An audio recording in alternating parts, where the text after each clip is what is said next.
आवाम को मजीद मुश्किलात में डाल दिया है। कीमत में 200 रुपया फी सिलेंडर इजाफा आवाम की बर्दाश्त से बाहर है। नुमाइंदे किंग न्यूज़ लियाकत अली मुगल।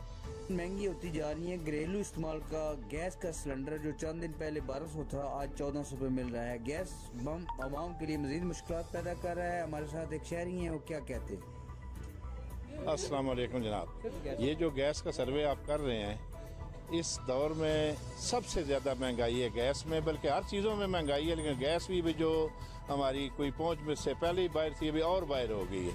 गरीब आदमी का जीना दो बार हो गया है। खाने की अशिया, गैस, पेट्रोल, तेल, मिट्टी, हर चीज़ जो है महंगी है। तो इसलिए खुदा का खौफ करें। हुकूमत आई थी रियासत मदीना की, हम कुछ उम्मीद लेकर बैठ गए थे कि इंसाफ मिलेगा, लेकिन इंसाफ के साथ साथ महंगाई जो है उसने बेड़ा गर्क कर दिया पूरी आवाम का। खुदा के लिए उस्मान बुज़दार वज़ीर आज़म को इस चीज़ का नोटिस दें और गरीब आवाम को कुछ रिलीफ दें। अल्लाह आपका हामी और नासर। जी, जैसा कि आपने सुना कि दुकानदार जो है वो उन्होंने 1400 रुपये का सिलेंडर कर दिया है और आवाम जो है बहुत परेशान है। 200 रुपया पर सिलेंडर जो है वो कीमत में इजाफा हो गया है। इसलिए गवर्नमेंट को चाहिए कि यहाँ पे जो है ना इसकी कीमत को कंट्रोल करने के लिए कोई इकदाम उठाए। जी।